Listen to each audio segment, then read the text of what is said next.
आता जा. हां आता आले बघा लाईव्ह. आलं ना.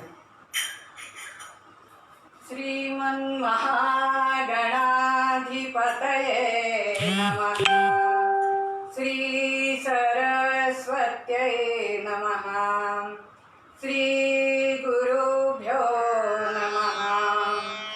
गणाधीश तो ईश सर्वा गुणांचा मुळारंभ आरंभ तो निर्गुणाचा. नमो शारदा मूळ चत्वारवाचा. गमो पंथ अनंत या राघवाचा. शुका साडिखे पूर्ण वैराग्य जाचे.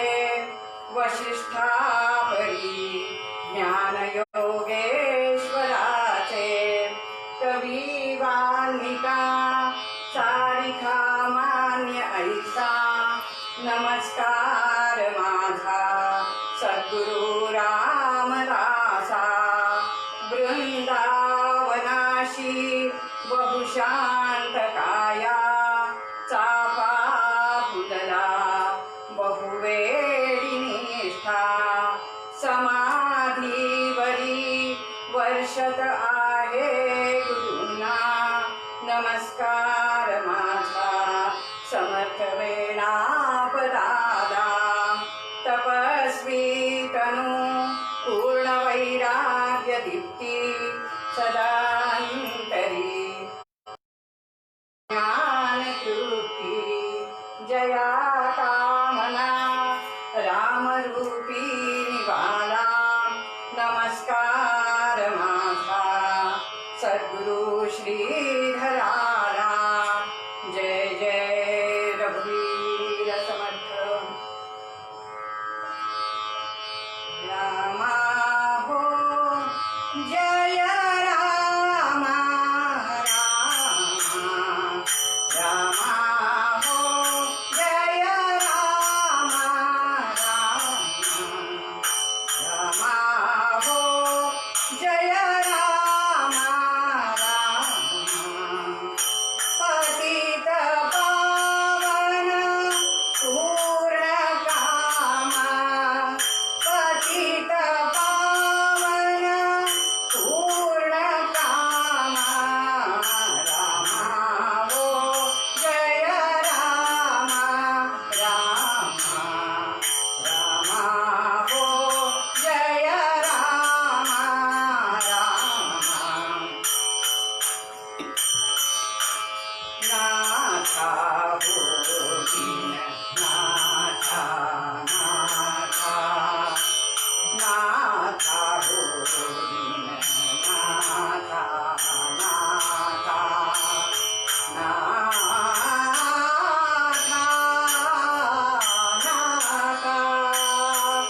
नाथा हो दीन नाथा. नाथा. दीननाथा नाथा. नाथा. नाथा. दीननाथा हो दीननाथा. नाथा हो दीननाथा. नाथा. तुझिये चरणी राहो माथा. तुमचे चरणी राहो माथा. रामा हो जय रामा.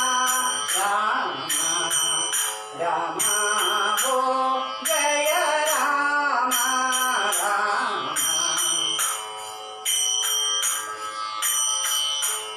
बंधु हो दीनबंधु. बंधु.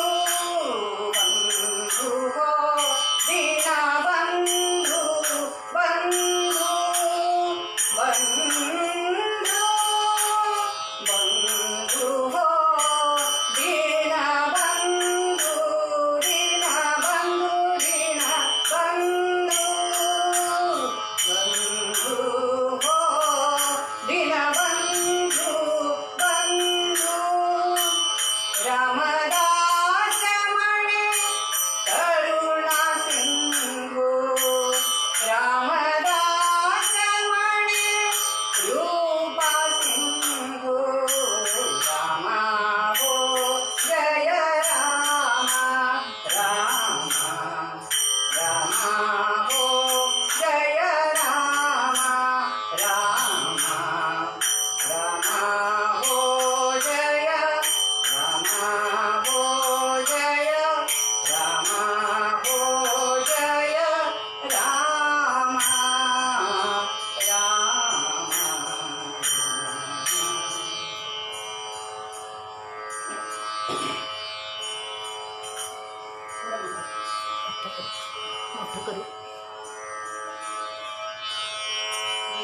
सद्गुरुराया कीर्तनी ये सद्गुरुराया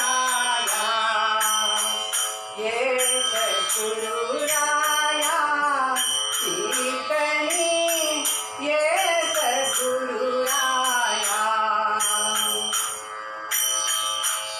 मती मंद मी काही चलेने मती मंद मी काही चलेने सांख्य अथवा न्याया ठिकणी ये सद्गुरुराया ये सद्गुरुराया कीर्तनी ये सद्गुरुराया ये सद्गुरुराया कीर्तनी ये सद्गुरुराया दीन दीन परी मनात नेणे दीन दीन परी मनात नेणे इच्छा तव गुण गाया कीर्तनी इच्छा तव गुण गाया कीर्तनी ये सद्गुरुराया ये सद्गुरुराया कीर्तनी ये सद्गुरुराया ये सद्गुरुराया कीर्तनी ये सद्गुरुराया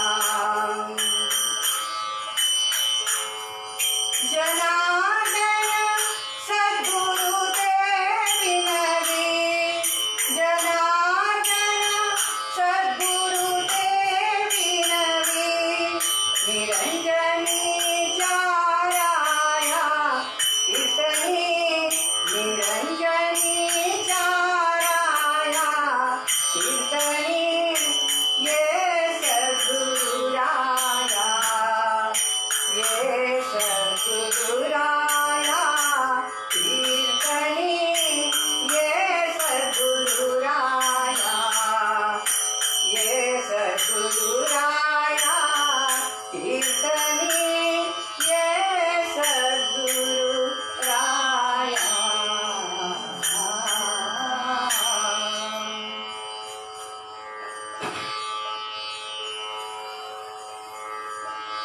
थोडंसं भजन करूया रघुपती राघव राजा राम पतित पावन सीताराम बोला बोला रघुपती राघव राजा राम पतित पावन सीताराम जानकी जीवन राम नाम जानकी जीवन राम नाम सुंदर माधव मेघश्याम सुंदर माधव मेघ श्याम रघुपती राघव राजा राम पतित पावन सीताराम रघुपती राघव राजा राम पतित पावन सीताराम जानकी जीवन राम नाम जानकी जीवन राम नाम सुंदर माधव मेघश्याम सुंदर माधव मेघ श्याम रघुपती राघव राजा राम पतित पावन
सर्वस्वाचा त्याग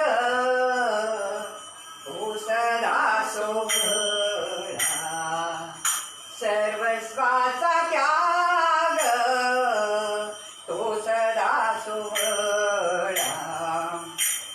न लिंपे विटाळा अग्नी जैसा, न लिंपे विटाळा अग्नी जैसा, सर्वस्वाचा त्याग तो सदा सोहळा, सर्वस्वाचा त्याग तो सदा सोहळा. सत्यवादी करी संसार सुफळ, सत्यवादी करी संसार सुफळ. अलिप्त कमळ जळी जैसे, अलिप्त कमळ जळी जैसे, सर्वस्वाचा त्याग तो सदा सोहळा, सर्वस्वाचा त्याग तो सदा सोहळा. घडे जा उपकार भूतांची ते दया, घडे जा उपकार भूतांची ते दया. आत्मस्थिती तया अंगी वसे, आत्मस्थिती तया अंगी वसे. सर्वस्वाचा त्याग तो सदा सोहळा, सर्वस्वाचा त्याग तो सदा सोहळा. न बोले गुणदोष नाही के जो कानी, न बोले गुणदोष नाही के जो कानी. वर्तोनी तो जनी जनार्दन, वर्तोनी तो जनी जनार्दन. सर्वस्वाचा त्याग तो सदा सोहळा, सर्वस्वाचा त्याग तो सदा सोहळा. तुका म्हणे वर्मा जाणीतल्या वीण, तुका म्हणे वर्मा जाणीतल्या वीण. पावे करिता शीण सांडी मांडी, पावे करिता शीण सांडी मांडी. सर्वस्वाचा त्याग तो सदा सोहळा, सर्वस्वाचा त्याग तो सदा सोहळा, तो सदा सोहळा, तो सदा सोहळा.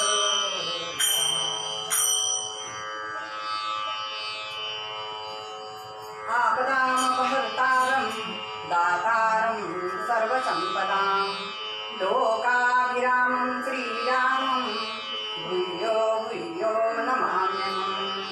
तुम्ही श्रोते जगदीशमूर्ती, तेथे माझी व्युत्पत्ती किती. बुद्धिहीन अल्पमती सदती करते, व्युत्पत्ती नाही, कला नाही, चातुर्य नाही, प्रबंध नाही, भक्ती ज्ञान वैराग्य नाही, गौर्यता नाही.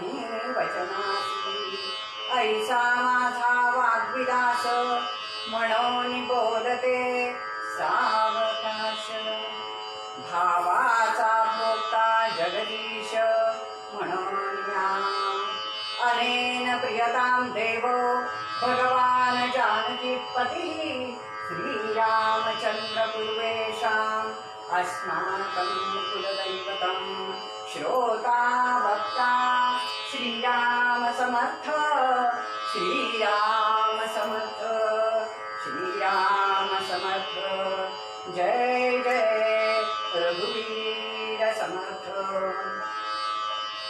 आदिनारायणं विष्णुं ब्रह्माणं च वसिष्ठकं श्रीरामं मारुतिं वन्दे रामदासं जतीन्द्रम्.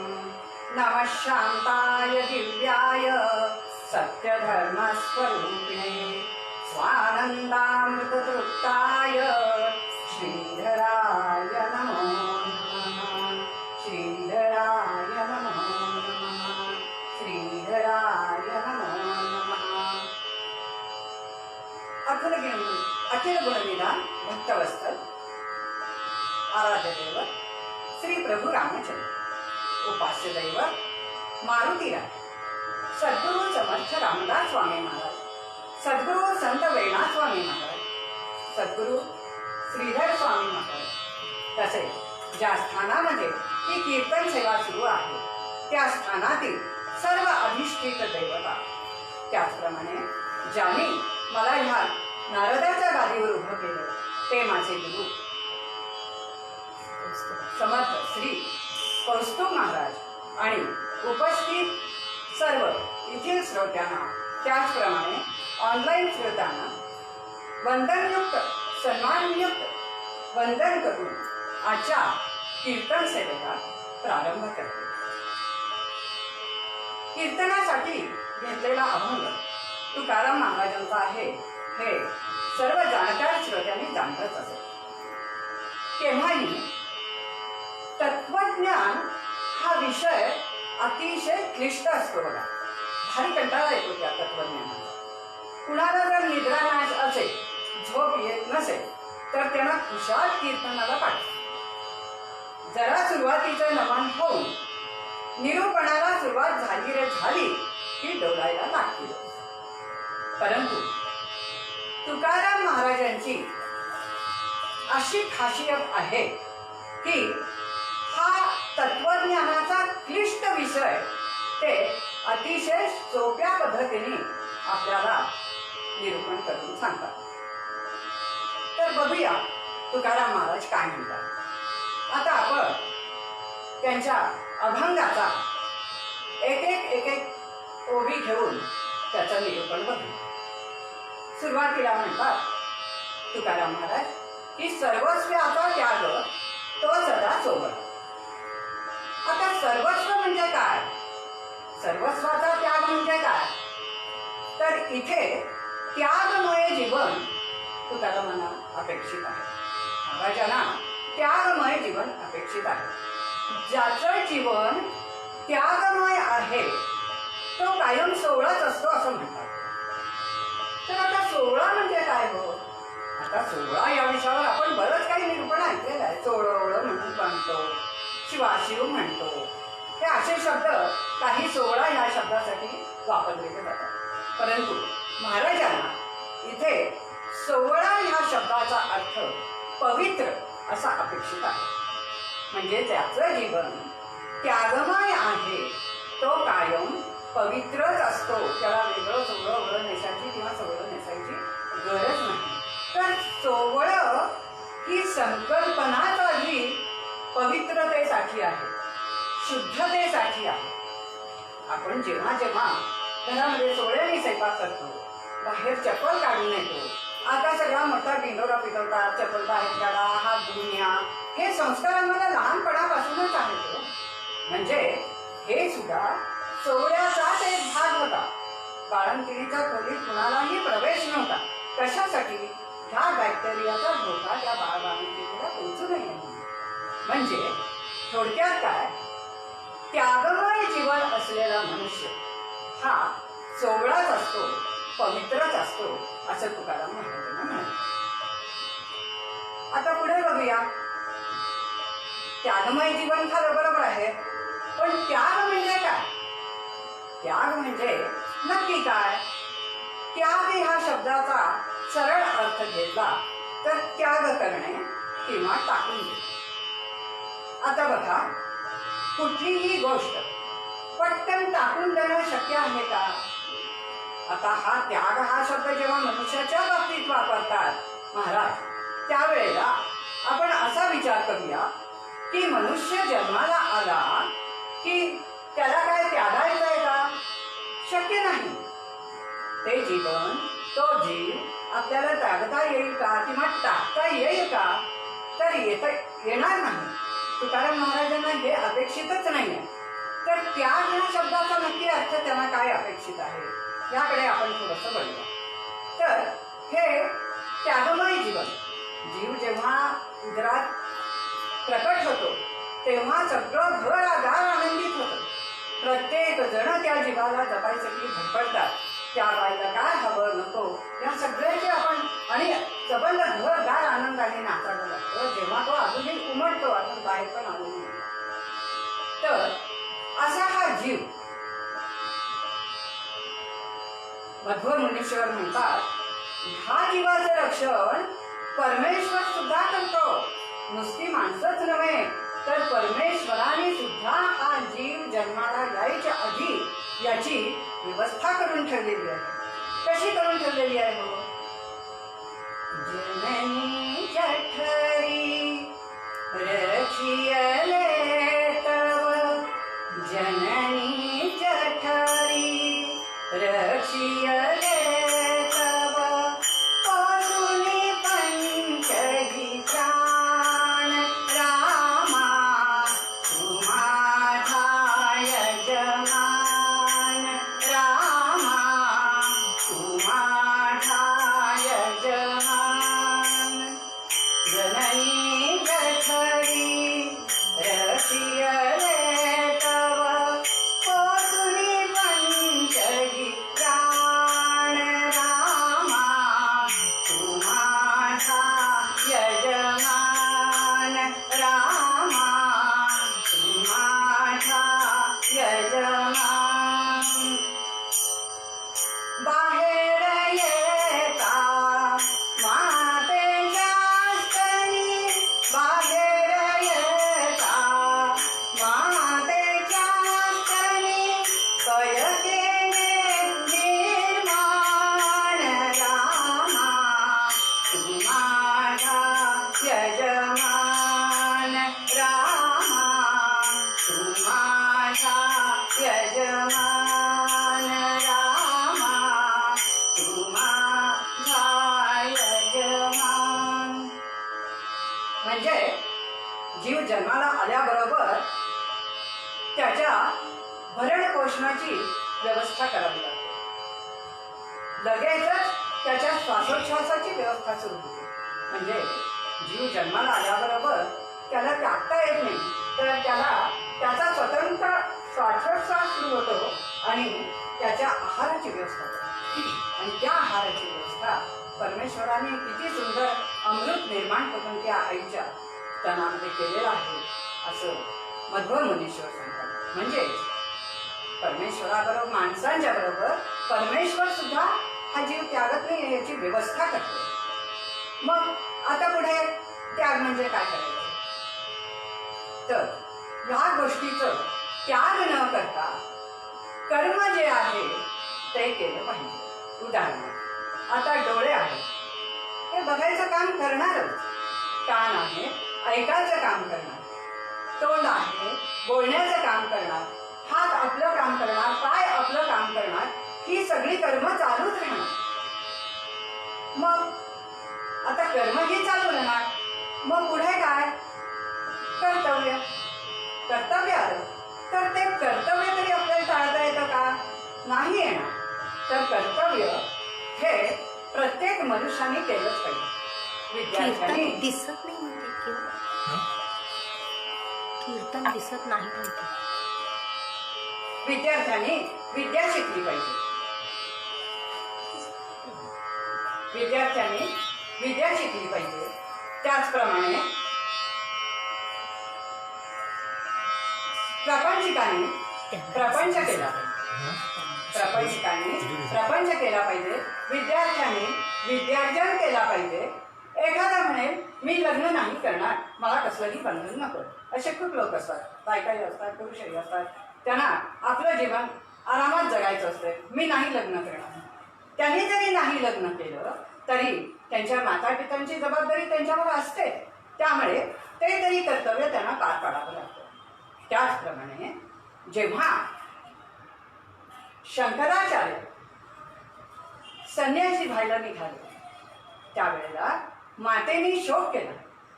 माता म्हणाली, अरे तुला मिळवण्यासाठी मी किती मोठी तपश्चर्या केली आणि तुला प्राप्त केलं, आणि आता तू मला सोडून चाललास. संन्यास सुद्धा घ्यायला मातेची परवानगी नव्हती. बाकी कुणाचीही परवानगी नसली तरी चालतं, पण मातेची परवानगी असल्याशिवाय संन्यास घेता येत नाही. इतकं महत्व आहे माते. त्यावेळेला शंकराचार्याने पाण्यात जाऊन मगरीने त्यांचा पाय धरला वगैरे सगळी गोष्ट माहिती आहे सगळ्यांना. की ती मगर म्हणाली की तू संन्यास घ्यायला तयार असशील तरच मी तुझा पाय सोडेल.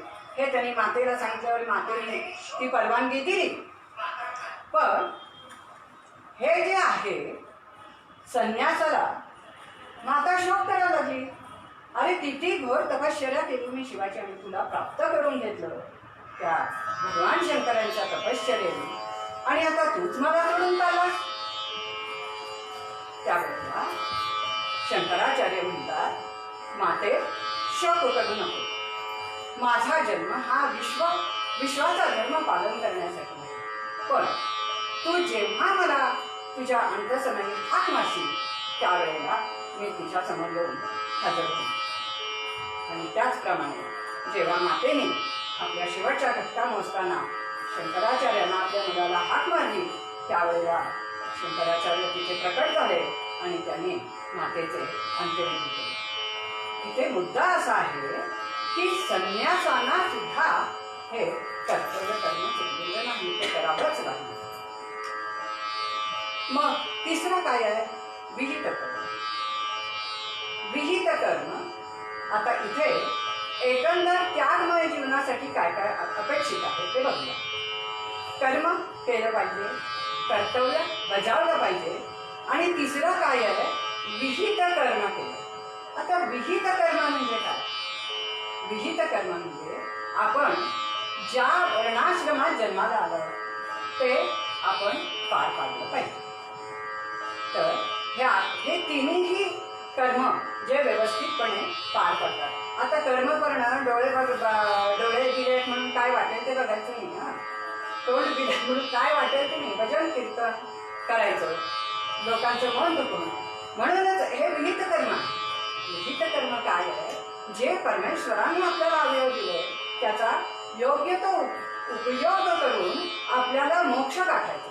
कारण हा नरदेह आपल्याला मिळालेला, हा नरदेह मोक्षापर्यंत नेण्यासाठी ही 3 कर्म आपल्याला व्यवस्थित करायची.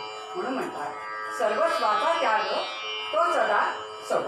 असं जे त्यागमय जीवन जगतात तो माणूस कायम सोहळा म्हणजे पवित्रच आहे, त्याला दोष नाही. आता पुढच्या चरणाला बघूया. सत्यवादी करी संसार सुख, अलिप्त कमळ जळीत. आता सत्यवादी म्हणजे कोण?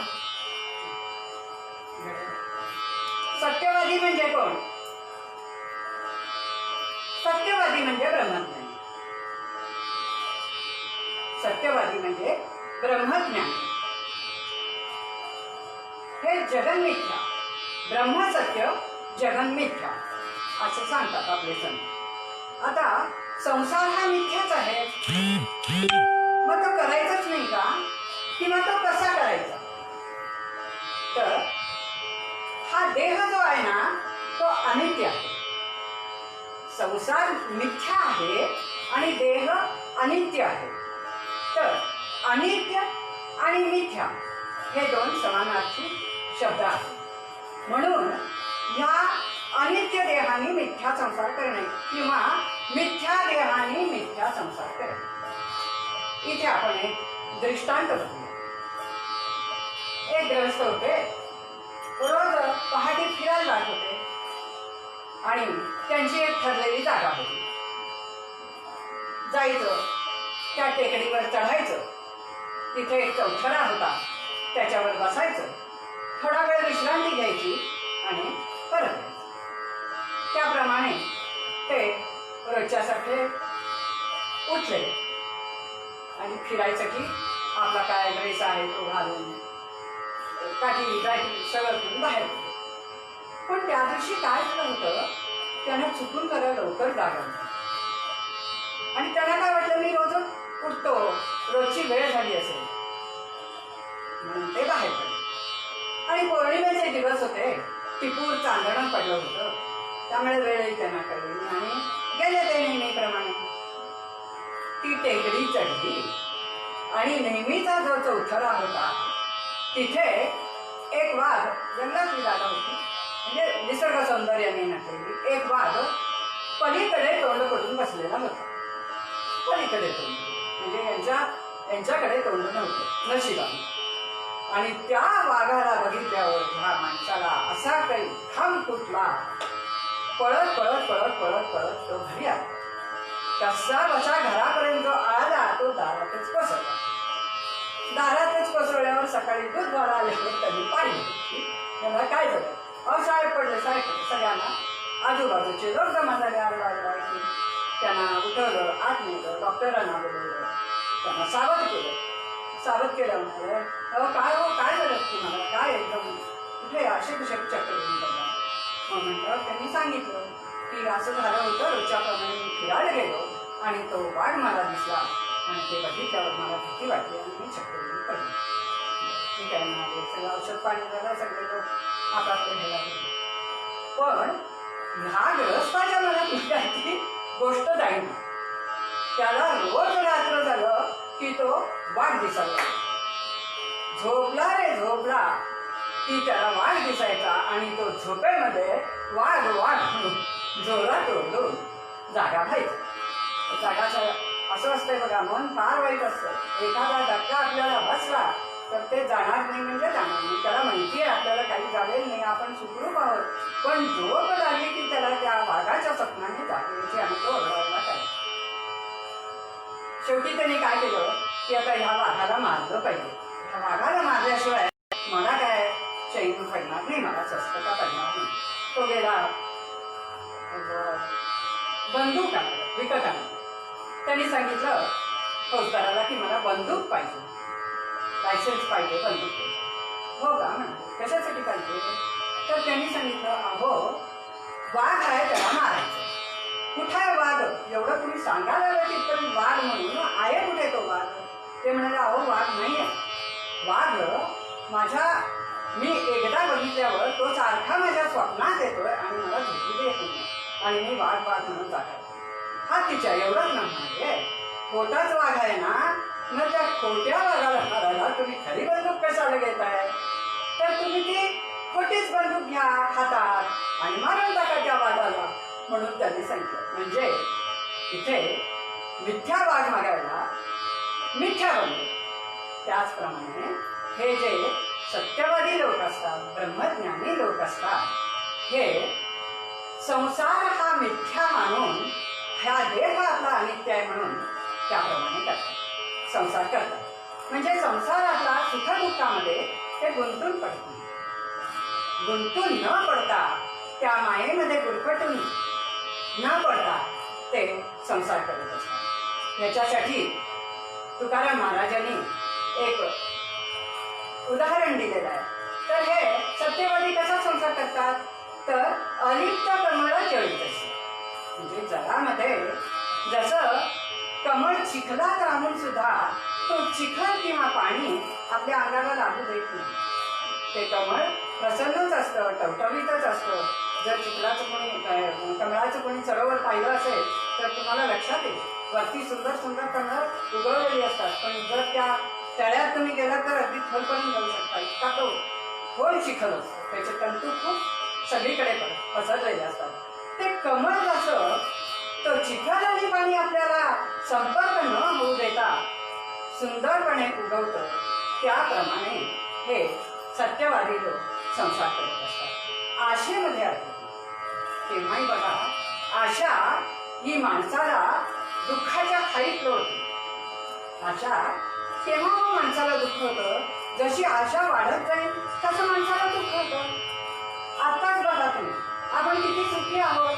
आता हे कोरोनाचा भय आहे, ठीक आहे, आपल्यालाच कळेल आपण किती उगीच शॉपिंग करत होतो, किती उगीच नाहक खर्च करत होतो, बेकरी फूड्स किती आणत होतो, हाती पायी गडी काम किती लावले होते घरकामाला. हे आपण सगळं शक्य आहे ना, आपला देह तेवढा प्रबळ आहे.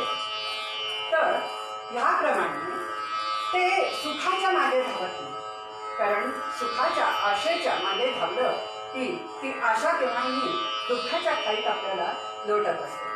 आत्ताच्या मुलांना बघितलं तर काय वेगळं उदाहरण मी सांगायलाच नाही. पैसा कमवायचा म्हणजे किती कमवायचा. अरे एक घर झालं, दुसरं घर झालं, एक गाडी झाली, पुरे की आता कुठेतरी थांबायला शिका. आणि हे थांबायला त्यांनी शिकले. पगार जास्त म्हणून लोन काढायचं, ते लोन काढायचं म्हणून राबायला, म्हणजे ते विषद सततच्या मागेच असतात ही आत्ताची तरुण पिढी. तर त्यामुळे त्या आशेच्या मागे न धावता आपण ती दुःखाच्या खाली लोटणार आहे हे ह्या सत्यवादी लोकांनी बरोबर ओळखलेलं असतं आणि त्याप्रमाणे ते वागत असतात. त्यामुळे त्यांना संसारात दुःख येणार नाही का? येते की, का नाही येणार? पैसा कुणाला नको, पैसा पाहिजेच आहे, समर्थाने सुद्धा पाहिजे. सांगितलेलं आहे की संसारासाठी तुम्हाला आवश्यक आहे, पण आवश्यक म्हणजे किती आवश्यक त्याचाही विचार करायला पाहिजे ना. आवश्यकतेच्या बाहेर जर आपण जायला लागलो तर त्याचे परिणामही आपल्याला भोगावे लागतातच. इथे समजतं आपल्या अभंगात एक छान उदाहरण देतात. तेची जाणावे सज्जन, तेची जाणावे सज्जन, जया शुद्ध ब्रह्मज्ञान, जया शुद्ध ब्रह्मज्ञान, तेची जाणावे सज्जन, तेची जाणावे सज्जन, कर्मे करीती आवडी, कर्मे करीती आवडी, नाही फलाशेची गोडी, नाही फलाशेची गोडी, तेची जाणावे सज्जन, तेची जाणावे सज्जन, स्वार्थ सांडूनी आदेती, स्वार्थ सांडूनी आदेती, नित्यतेची संपादती, नित्यतेची संपादती, तेची जाणावे सज्जन, तेची जाणावे सज्जन, म्हणे रामी रामदास, म्हणे रामी रामदास, जया नाही आशा पाश, जया नाही आशा पाश, तेची जाणावे सज्जन, तेची जाणावे जाणावे सज्जन, जाणावे सज्जन.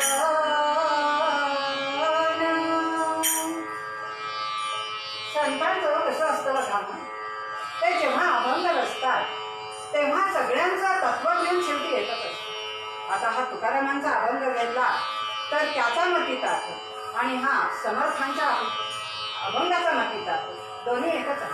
त्याची जाणावे सज्जन जया शुद्ध कर्म, कर्मे करीती आवडी नाही फलाशेची दे. आता इथे काय आहे, जेव्हा तू कर्म करतोस तेव्हा फळाची आशा धरू नको. याला उत्तम उदाहरण म्हणजे पार्थ आणि गोपालकृष्ण. भगवान श्रीकृष्ण जेव्हा सगळे सोयरे बघून अर्जुन विचलित झाला त्यावेळेला भगवंताने त्याला सांगितलं, तुला विहित कर्म केलं. आता विहित कर्म म्हणजे काय, तो क्षत्रिय आहे आणि क्षत्रियाने धर्मपालन केलंच पाहिजे. स्वधर्माची पाले सदा जाचा. तर हा स्वधर्म पाळला पाहिजे असं समर्थाने सुद्धा सांगितलेलं आहे. स्वधर्माची पाले सदा उत्तमाचा, जगी धन्य तो दास सर्वोत्तम असं समर्थ म्हणतात. म्हणजे हे विहित कार्य, हे धर्मयुद्ध आहे, त्याच्यासाठी तू उभं राहिलं पाहिजे. आणि ज्या वेळेला हे माझे सगळे सगळे, हे माझे आप्त, ही जी भावना आहे ना, ही खोल आहे. पार्था, जेव्हा युद्धाला उभारतोस त्यावेळेला माझं तुझं त्याचप्रमाणे अथवा कुठलंही विहित कर्म करताना हे माझं न करता तो स्वधर्म तुम्ही पाळला पाहिजे. त्याचप्रमाणे मी युद्ध केल्यावर माझाच जय होईल हा बुद्धीचा दोष आहे म्हणून भगवंताने जय माझाच होईल हा तुझा बुद्धीचा दोष आहे म्हणून सांगितलं. त्यामुळे त्याच्यामध्ये तू न गुटमाता माझा जय होईल का पराजय होईल, मी समर्पणाशी युद्ध करतोय, या कुठल्याही गोष्टीचा विचार करण्याची तुला गरज नाही. तू फक्त तुझा स्वधर्म म्हणजे तुझं विहित कर्म तू पाळलं पाहिजे आणि त्याप्रमाणे तुझ्या कर्मफळ दोषाप्रमाणे तुला त्याचं फलित मिळणार. तर ह्याप्रमाणे हा संसार केला पाहिजे. पहिल्यांदा तुकाराम महाराजांनी सांगितलं, सर्वस्वाचा त्याग जो सदा ठेवला न निंपे विटाळा अग्नीचे. आता इथे बघू अग्नी काय. अग्नी आता ह्या संदर्भाशी संदर्भ आहे म्हणून आता अग्नीला बोलवलं, प्राचार्य केलं. अग्नी हा काय आहे, मी ब्राह्मणाच्या घरी आहे म्हणून मी सौरा, मी इतर जातीत आहे म्हणून मी असं कधीच म्हणत नाही. अग्नी हा जसा ब्राह्मणाच्या घरी शुद्ध आहे तसाच इतर जाती जमातीत सुद्धा तो शुद्ध जातो. ती देवता आहे, ती अग्नी देवता सगळ्यांच्या वरतीच प्रसन्न आहे. त्या अग्नीला पण तुम्ही कसं वापराल तसं ती करत नाही. ती कुठल्याही मोहामध्ये अग्निदेवता गुंतणार नाही. अग्नीचं काम काय आहे, उष्णता दे. त्या उष्णतेपासून ढग निर्माण होतात, त्या ढगातून पाऊस पडतो, पाऊस पडल्यावर बियाणं पेरल्यावर बियाणं पेरलेलं शेती तयार होते. त्या शेतीची मग नांगरणी केली जाते, मशागत केली आणि मग ते अन्नाच्या स्वरूपात आणलं जातं. मग कुणी ते शिजवून खातं, कुणी ते भाजून खातं. ते शिजवून खायला, भाजून खायला ज्याला जसं खायचं आहे तसं त्याला अग्नी देणं, उष्णता देणं हे त्या अग्नीचं काम असतं. अग्निदेवता एवढंच काम करते, त्याला उष्णता द्यायचं काम एवढंच मिळतं. समजा चुकून एखाद्याचं घर अग्नीमध्ये भस्मसात झालं तर अग्नी दोष देतो का? हो, नाही देत. कारण अग्नीचा हा धर्मच आहे की उष्णता देणं. आता ते कसं वापरणं हे तुमच्याच हातात आहे. आताचा अग्नी इलेक्ट्रिसिटी आहे, हात लावला तर ओम शांती. तसंच त्या अग्नीला तुम्ही फार सांभाळूनच वापरावं लागतं. म्हणजे वामन पंडित म्हणतात, नकळता पदा अग्नीवरी पडते तरी दाह न होईल असे कधी न घडे. म्हणजे तुमच्या नकळत जरी तुमचा पाय अग्नीवर पडला तरी तुम्हाला दाह हा होणारच, तुमचा पाय हा भाजणारच. तिथे तो म्हणत नाही की असं तर अरे रे चुकून ह्याचा पाय पडलाय, राहू दे आपण शांत होऊया. तो शांत होणार काय? नाही होणार. कारण अग्नीचं कामच आहे उष्णता देणे. त्याचप्रमाणे आपण पुढचे जे काही आपल्याला फलित मिळणार आहे ते विचार करून जर आपण सत्ववादी संसार केला तर आपलाही संसार सुफळ होईल. तर हा अग्नी एकदा काय झालं, सगळ्यांनी मिळून ठरवलं की आम्ही काही मुद्दाम अग्नीवर पाय ठेवत नाही, तर आपण एक ठराव करूया की बाबा अग्नी देवता की आम्ही चुकून जर पाय पडला आमचा तर तू आम्हाला पोळू देऊ नकोस. जर आम्ही मुद्दाम तुला त्रास दिला तर तू आम्हाला त्रास दे. असं एक ठराव पास केला, सगळ्यांनी सह्या केल्या आणि त्या अग्नीत टाकल्या. त्या अग्नीने भस्मसात करून ठेवलं. तो ठराव काही राहील का तिथे? तर अग्नीच्या प्रमाणे तुमचं कर्तव्य असू दे. म्हणजे नलिंपे वटाळा अग्नी जैसा. म्हणजे अग्नीला दोष नाही आहे. दोष कुणाला आहे? तो माणूस त्याचा वापर कसा करतो त्याला. त्याचप्रमाणे संसारात आपण सुखी होणं किंवा दुःखी होणं हे कुणाला अवलंबून आहे? आपल्यावर अवलंबून आहे. आपण त्याचं फलित ओळखून मर्यादा ओळखून त्याप्रमाणे संसार केला तर तो चुकलाच आहे. आता पुढे काय, पुढच्या कडव्यात काय म्हणतात, पुढच्या ओळीमध्ये काय म्हणतात तुकाराम महाराज बघूया. घडेच्या उपकार भूतांची ते दया आत्मस्थिती तया अंगी बसे. म्हणजे इथे घडेच्या उपकार भूतांचीच होते. म्हणजे जो भूत मात्रावर दया करतो त्याचप्रमाणे सर्व माणसांना निस्पृहतेने मदत करतो. निस्पृह राहून जो मदत करतो तो मोक्षाचा अधिकारीच होतो असं तुकाराम महाराज म्हणतात. तो मोक्षाचाच अधिकारी होतो असं तुकाराम महाराज म्हणतात. तर घडेच्या उपकार आता बघा ना, इथे आपलं कुठलंही हे न ठेवता निस्पृह भावनेने लोकांना मदत करणं इतकं सोपं नाही आहे. आताच बघा काय चाललेलं आहे. चांगल्या पद्धतीनेही मदत करणारे आहेत. त्याचप्रमाणे कुठलंही कार्य करताना मला ह्याच्यातून काय मिळणार हा आधी विचार असतो. तर हे निस्पृह जीवन नव्हे. निस्पृहतेने जो प्रत्येकाला मदत करतो, निस्पृह मनाने जो प्रत्येक मदत करतो तर त्याला तो जो असतो तो मोक्षाचा अधिकारी. घडेच्या उपकार त्यांची ते दया आणि तो जो असतो तो मोक्षाचा अधिकारी.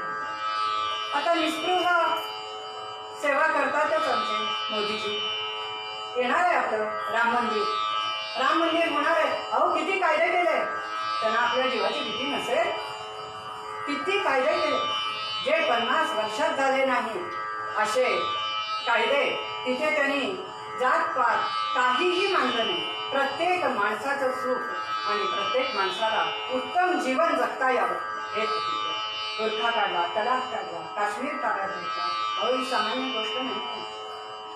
अतिशय निस्पृहतेने हे काम केलं म्हणून आज भारत इतका संपन्न होत आहे. आणि अशा परिस्थितीमध्ये सुद्धा प्रत्येक परकीय राज्य सुद्धा त्याच्या पाठीमध्ये तर भारत सुद्धा त्यांना मदतच करतो. कुठलीही लस तयार झाली, कुठलंही औषध झालं, माझ्या देशाबरोबर तुमच्या देशाला सुद्धा मदत करते. ही भावना आहे. खरंच आपण भाग्यवान आहोत की आपल्याकडे हिंदू राष्ट्र येत आहे.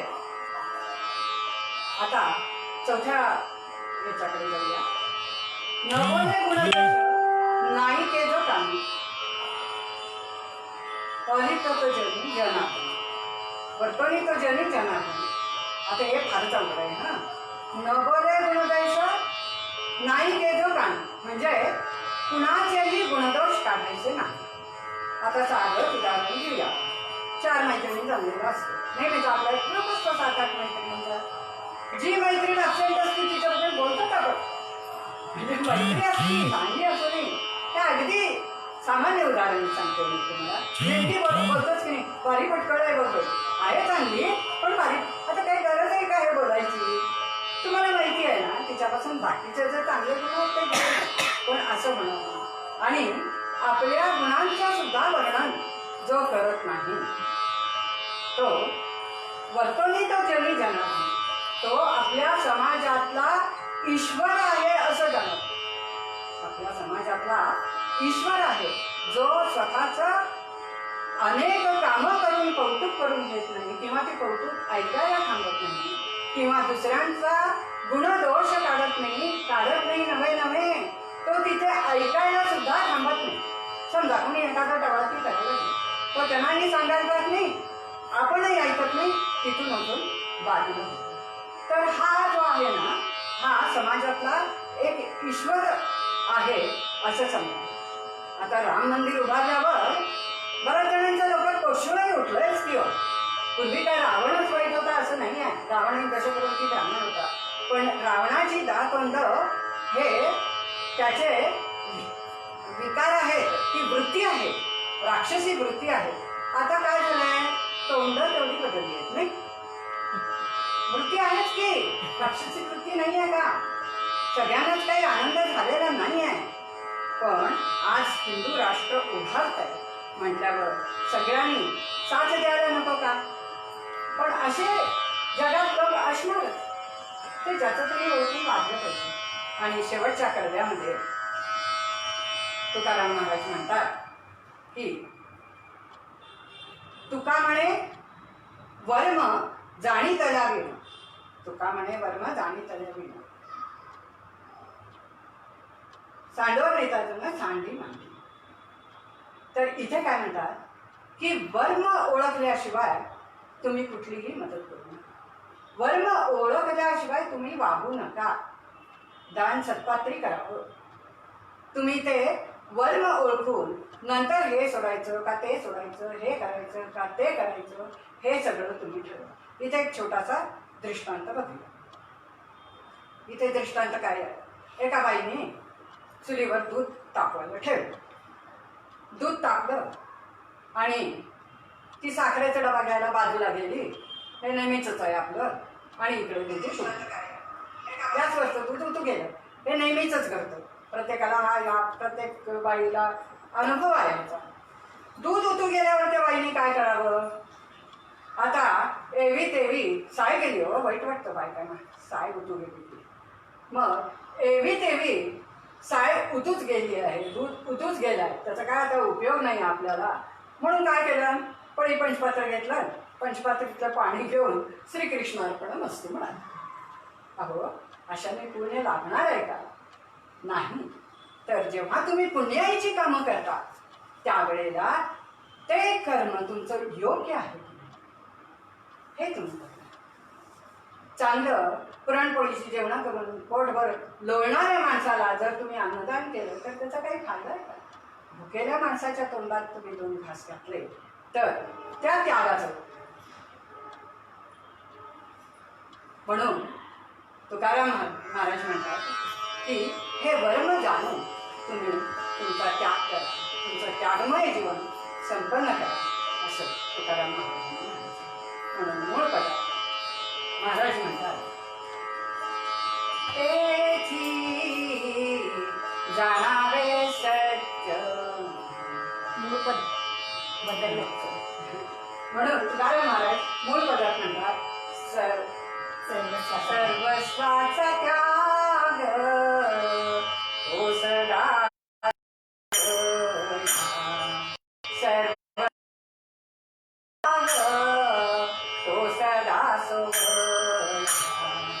नदी पे बिटाळा अग्नी जैसा सर्वस्वाचा त्याग तो सदा तुका म्हणे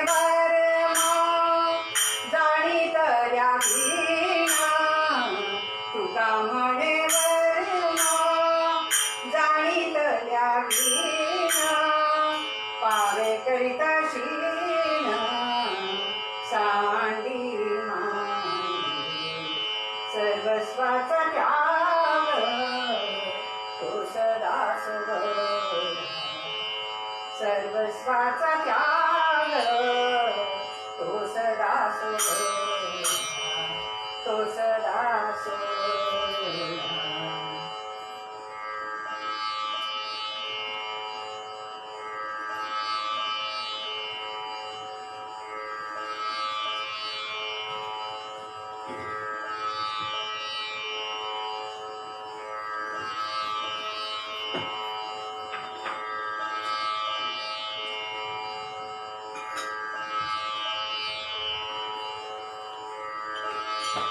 कीर्तनाच्या परंपरेप्रमाणे 1-2 मिनिटं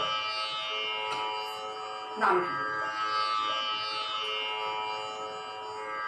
श्रीराम जय राम जय जय राम श्रीराम जय राम जय जय राम श्रीराम जय राम जय जय राम श्रीराम जय राम जय जय राम श्रीराम जय राम जय जय राम श्रीराम जय राम जय जय राम श्रीराम जय राम जय जय राम श्रीराम जय राम जय जय राम श्रीराम जय राम जय जय राम श्रीराम जय राम जय जय राम श्रीराम जय राम जय जय राम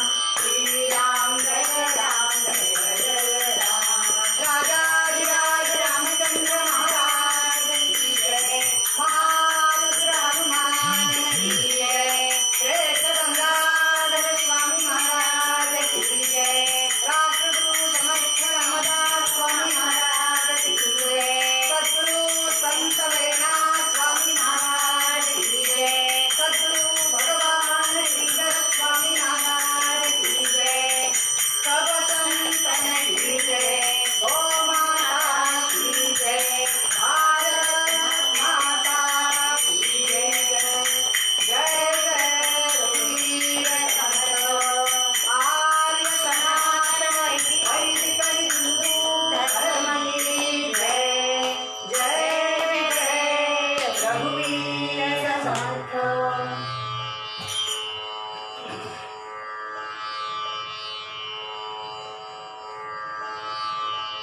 आता कथेच्या अनुषंगाने पूर्वरंगाच्या अनुषंगाने अभंगाच्या अनुषंगाने कथाकार थोडक्यात आहे.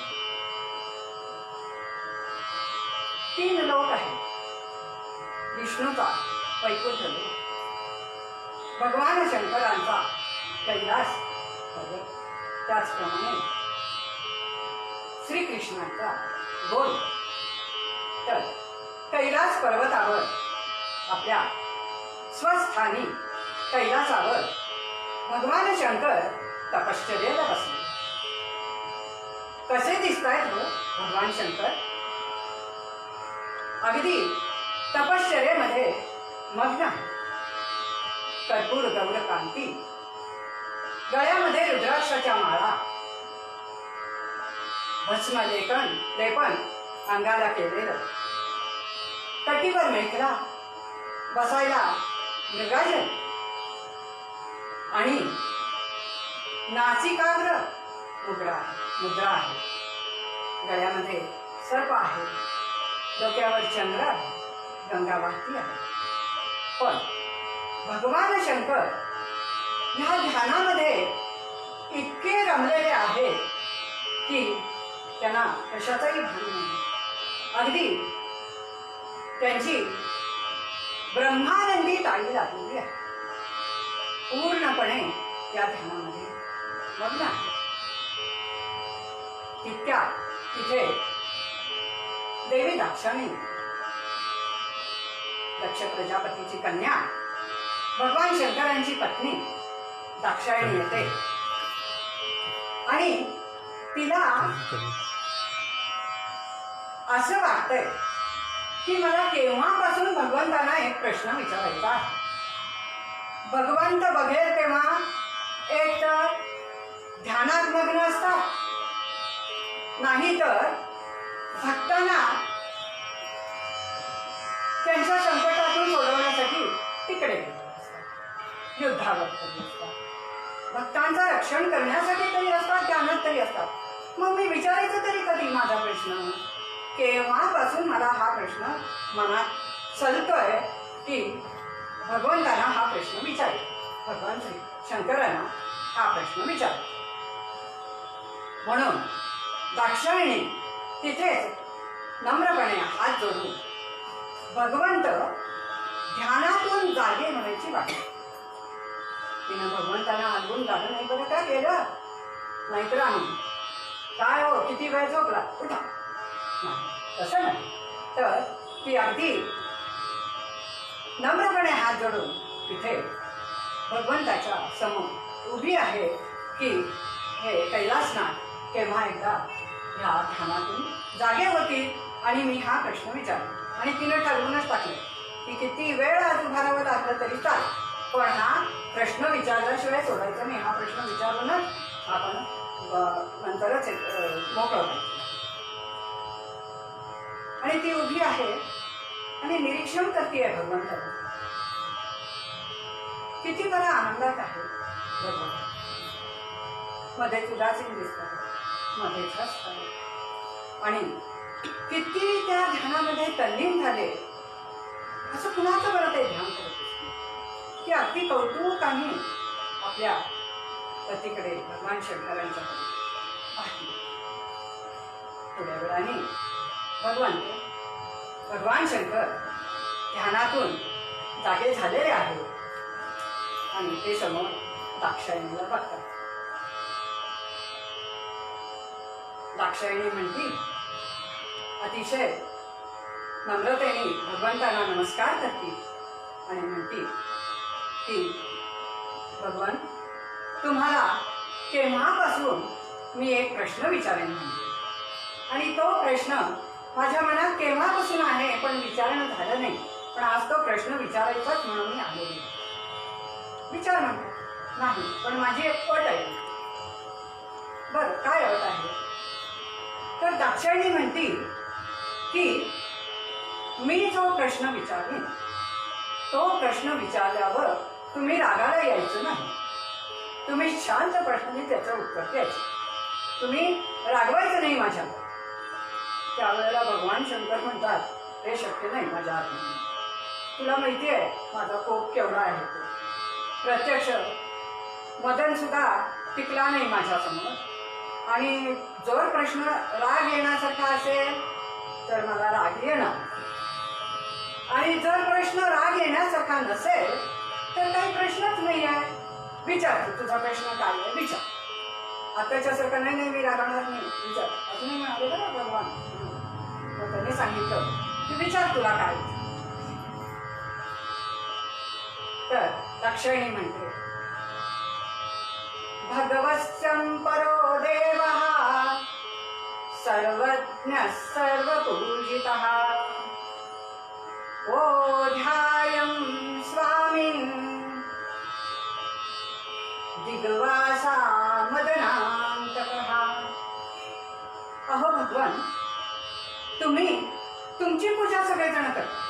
सर्वज्ञ सर्वपूजितः, सगळे लोक तुमची पूजा करतात. आणि तुम्ही कुणाचं एवढं ध्यान करता, कुणाला जपताय, कुणाचं जप करताय, हाच एक प्रश्न माझ्या मनात आहे. सर्व जप तुम्ही परात्पर गुरु, सगळ्या देवांचे सुद्धा तुम्ही परात्पर गुरु म्हणून तुमचं ध्यान करता, आणि तुम्ही कुणाचा जप करताय, तुम्ही कुणाचा ध्यान. दाक्षायणी म्हणते, कुणाच्या हो स्मरता नामाते, कुणाच्या हो स्मरता नामाते, सत्यता सांगा ना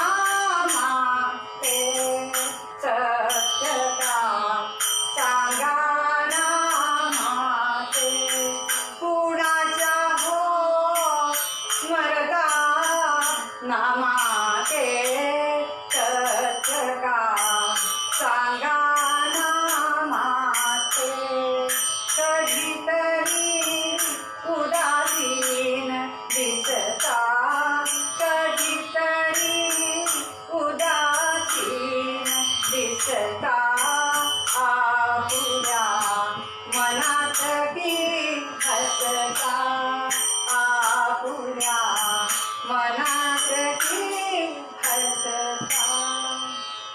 तुम्ही कुणाचं ध्यान करत आहात? जेव्हा सगळेजण तुमचं ध्यान करतात तेव्हा तुम्ही कुणाचं ध्यान करताय आणि ते ध्यान करताना तुम्ही इतके तल्लीन झालेले असतात की कधी उदासीन दिसता एकदमच कुचकन हसता. जणू काही असं वाटतं की ते दैवत प्रत्यक्ष तुमच्या समोर उभं आहे. म्हणून मला हे पाहिजे होतं की तुम्ही कुणाचं ध्यान करता. कारण काय आहे, तुम्ही सगळ्यांच्या पेक्षा श्रेष्ठ. तर तुम्ही श्रेष्ठ असताना तुमच्यापेक्षा श्रेष्ठ कोण आहे मला पाहिजे ही स्पृहा आहे बघा. सूक्ष्म अहंकार म्हणजे कुठेतरी माझा पती म्हणतात. ह्याच्यामुळेच दत्त महाराजांचा जन्म झाला.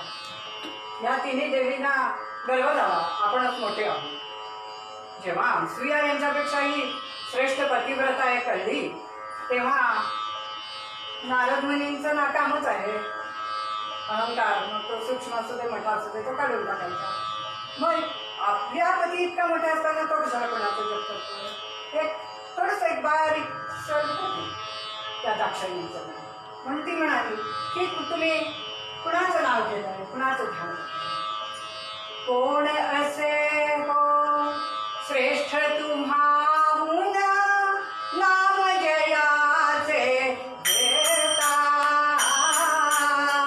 कोण असे हो श्रेष्ठ तुम्हाविण नाम जयाचे घेता.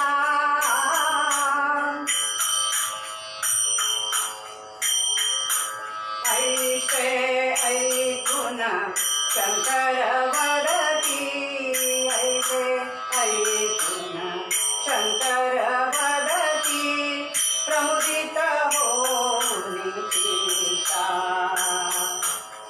प्रमुदित होऊन चित्ता. असा कोण श्रेष्ठ आहे की ज्याचं तुम्ही नाव घेता. मग तेव्हा शंकर भगवान म्हणाले अगं दाक्षायणी अगं हा तर किती सुंदर प्रश्न विचारलास तू. तू माझ्या आराध्याचं नाव विचारतेस तर ह्याच्यासारखा दुसरा आनंद मला नाही. हा अतिशय सुंदर प्रश्न आहे. तर ऐक ह्याचं उत्तर. शंकर म्हणे प्रिय शंकर म्हणे प्रिय मी ध्यातो नित्यची मनात श्रीरामाना. शंकर म्हणे प्रिय मी ध्यातो नित्यची मनात श्रीरामाना.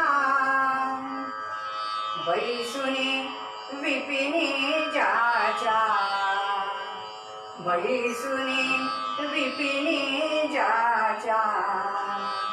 योगी तरले तयाच्या नामाला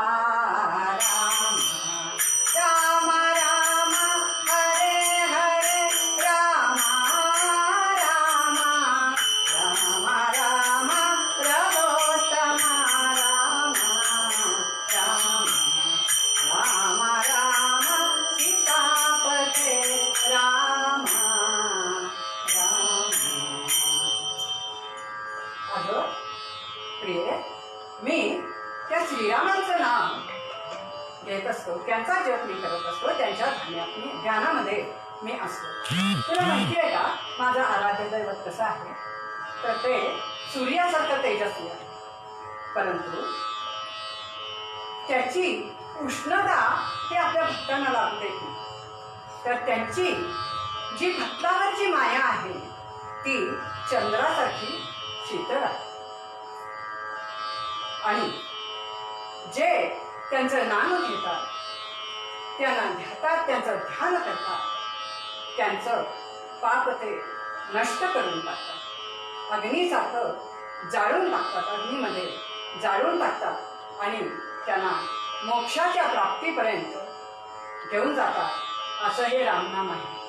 तुला माहितीच आहे, ज्या वेळेला समुद्र मंथन झालं त्यावेळेला माझ्या अंगाचा दाह कशानेही शांत झाला नाही. चंदन लावलं, सर्प घेतला, गंगा धारण केली, तरी पण माझा दाह कमी झाला नाही. परंतु त्या प्रभू रामचंद्रांच्या त्या नामाने माझा दाह शांत झाला. म्हणजे हे श्रीरामांचं नाव आपल्याला अमृत प्राशन करून देते, अमृत देते. तर त्यांचं मी ध्यान करतो. बरं झालं आठवण केलीस.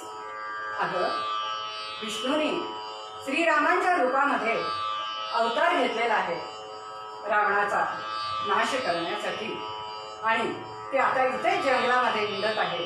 चल आपण त्यांचं दर्शन घेऊन येऊ असं भगवान शंकर दाक्षायणीला सांगतात. आणि दोघांनी मिळून त्या श्रीरामांना भेटण्यासाठी म्हणून निघाले.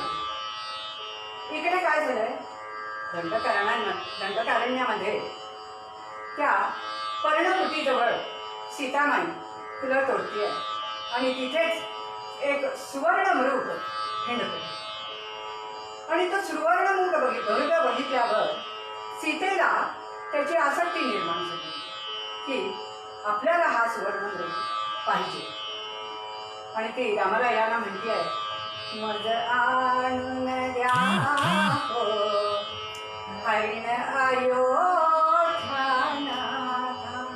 आता स्त्री म्हणतं, राम विनोद आहे तिला, अगं तो घेऊन तू काय करणार आहे, नकोय आपल्याला तो.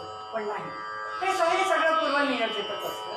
त्याप्रमाणे तिचा हट्ट मोडवे नाटे रामराय लांब जंगलामध्ये गेलेले आहे. मायावी मारीच राक्षसांनी धाव लक्ष्मणा म्हणून हाक मारलेली आहे आणि लक्ष्मण पण गेले. त्यामुळे राम आणि लक्ष्मण दोघंही त्या मृगाच्या पाठीमध्ये आहे. आणि तिकडे या दुष्ट रावणाने आपलं काम साधलेलं आहे आणि सीतेला पळवून नेलं. जेव्हा श्रीराम आणि लक्ष्मण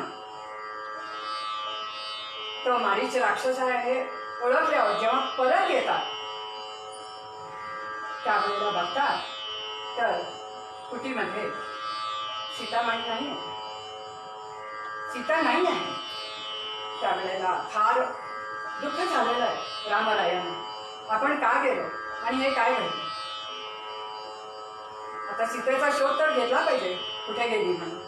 आणि राम आणि लक्ष्मण दोघंही सीतेला शोधण्यासाठी बाहेर पडलेले आहेत. आणि रामराय प्रत्येक रस्त्यामध्ये त्या जंगलामध्ये दिसणाऱ्या प्रत्येक वस्तूला विचारत आहे, हे कदंब वृक्षा तू इतका उंच आहेस ना की ती गोदावरी तटीवर पाणी आणायला तुला दिसली का रे, माझी जानकी तुला दिसली का रे.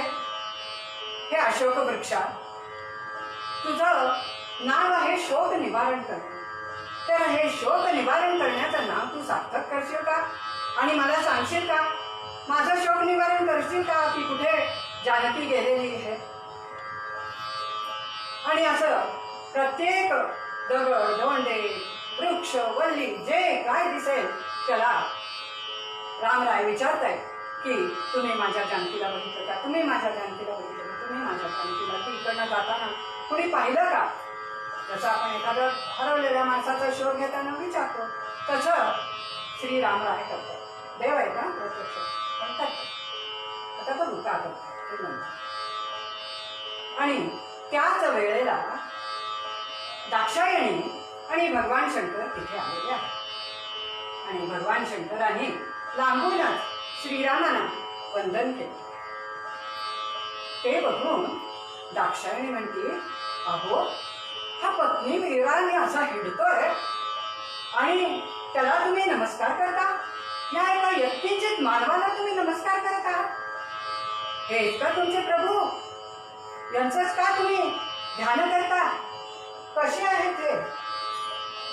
विरह स्त्रीचा जो यासी असे झाला, विरह स्त्रीचा जो त्यासी असे झाला, रडत पुसतो जो पक्षी पतिगणाला, रडत पुसतो जो पक्षी पतिगणाला, अशा रामाचे नाम तुम्ही घेता, अशा रामाचे नाम तुम्ही घेता, आपल्या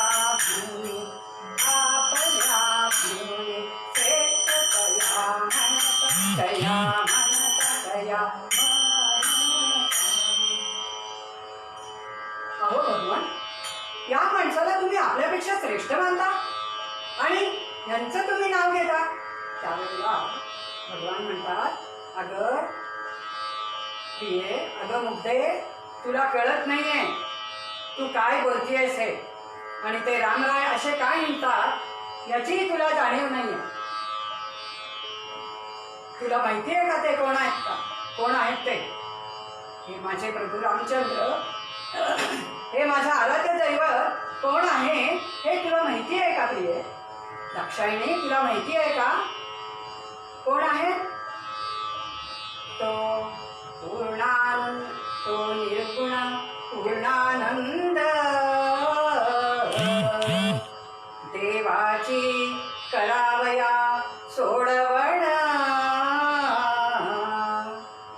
सगुण रूप वेश पूर्ण, भक्ता लागी दावतसे. अगं ते निर्गुण ब्रह्म आहे, ते निर्गुण ब्रह्म आहे, परंतु आता त्यांनी सगुण वेश धारण केलेला आहे आणि तो सगुण वेश धारण केल्याप्रमाणे त्यासाठी ह्या लीला ते करत आहेत. त्याच्यासाठी या लीला रामाच्या चाललेल्या आहेत. तेव्हा तुझ्या मनातला किलमिश काढून टाक. आता त्या दाक्षायणीच्या मनात किडच वळवळत हे काही योग्य नाही. हे जे राम आहे हे यांनी ध्यान करायच्या, आमच्या भगवानाने ध्यान करायच्या त्याचे नाही, हे तिनं अगदी पक्क ठरवूनच टाकलं.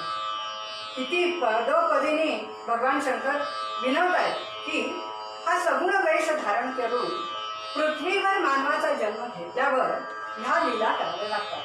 त्यासाठी ह्या लीला भगवंत करत आहे. तर तरी पण तिला काय पटत नाही, दाक्षायणीला काय पटत नाही. ती म्हणती, नाही नाही, सगळेजण तुम्हाला भोळा जांब का म्हणतात ना ते आज मला कळलं. तुम्हाला जे म्हणतात की भोळा जांब आहात तुम्ही, हे असं का म्हणतात हे मला आज कळलेलं आहे. हे रामराय असे पत्नीच्या मागे पत्नीसाठी विरह करणारे हे नवे राम. परत भगवान शंकर थोडा राग आवरतायत आणि म्हणतायत, दाक्षायणी सावध हो, भानावर ये आणि परिस्थिती काय आहे हे तू जाणून घे. तेवढ्यात काय होतं, श्रीराम मोठमोठ्याने जानकी जानकी म्हणून हाक मारायला लागतात आणि म्हणतात की अगं तू गोदावरी तटाला सुद्धा मला सोडून गेली नाहीस, आणि आता कशी तू मला सोडून गेलीस? आता कशी तू मला सोडून गेलीस? तुला एक मिनिट सुद्धा माझ्याशिवाय चैन पडायचं नाही, आणि आता तू मला न सांगताच निघून गेलीस. कुठे गेलीस? काही निरोप ठेवला नाहीस, काही नाही. कुठे गेलीस तू? असं श्रीराम म्हणतात. त्यावेळेला ती दाक्षायणी म्हणती की बघा कसे कासावीस झाले पत्नीसाठी. हे काय नाम घ्यायचं लक्षण आहे का? त्या श्रीरामाचं नाम घ्यायचं हे काय लक्षण आहे का? तेव्हा परत एकदा भगवान तिला समजावतात. जो विष्णू नरतनी जो विष्णू नरतनी सर्वज्ञ धरितो छळके विमाया सर्वज्ञ जोगा छळके विमाया जो विष्णू नरतनी जो विष्णू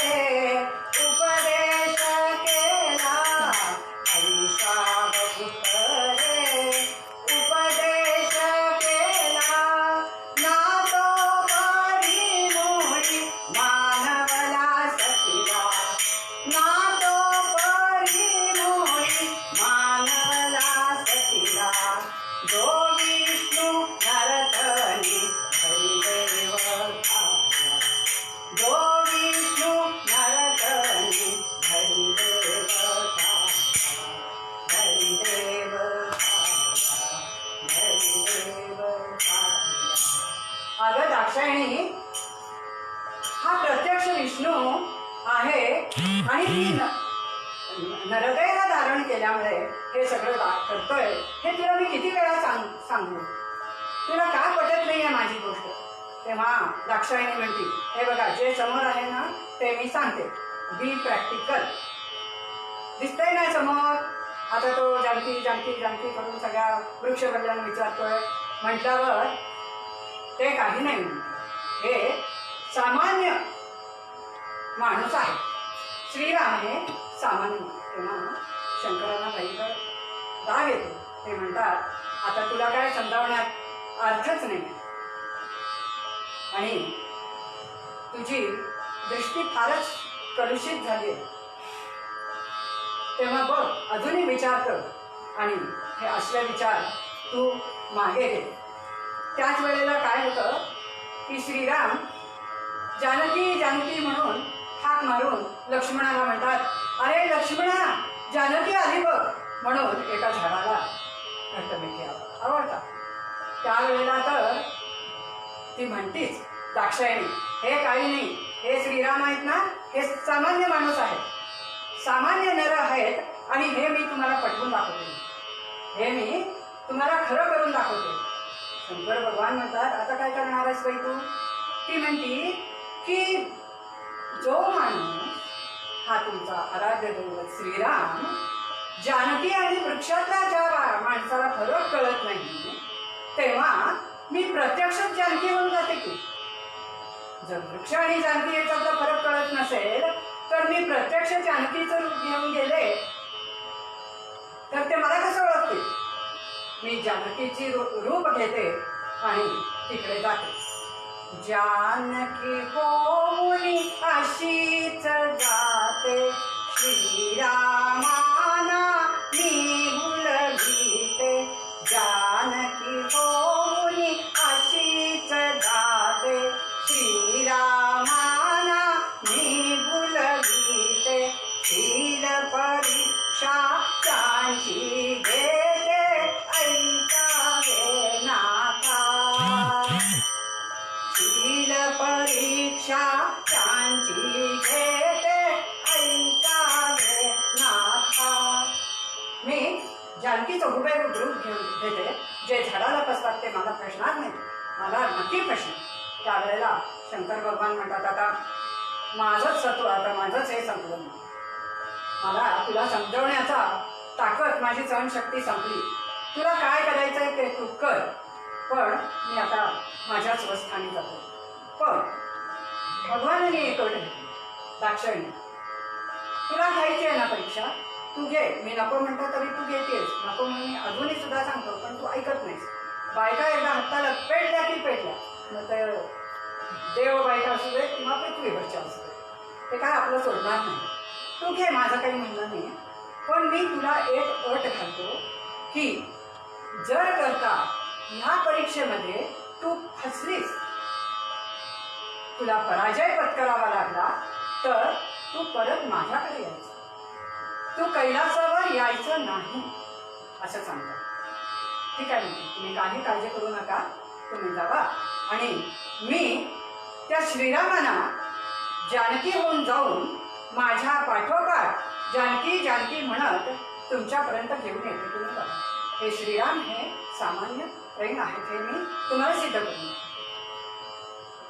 भगवंतांना राग आलेला आहे, पण ठीक आहे, पण पुढच्या पण योजना ठरलेल्या असतात, त्याप्रमाणे सगळं घडत असतं. तिथूनच ते श्रीराम त्या आराध्याला वंदन करतात आणि स्वस्थानी कैलासाला निघून. इकडे जानकी दाक्षायणी आपला वेश पालटती आणि जानकीचं हुबेहूब रूप घेऊन एका झाडाच्या पाठीमध्ये उभी. इकडे श्रीराम आक्रोश करतातच आहे की झाडाला धर, वेलीला धर. त्यावेळेला भगवंताने सांगितलेलं असतं की अगं झाडांना वेलीना जे हे धरतायत ना ते स्पर्श करून शापग्रस्त असलेल्या गंधर्वांना ते शापमुक्त करतायत. झाडा वेलीना ते मिठी मारत नाही आहे, दगडांना मिठी मारत नाही आहे.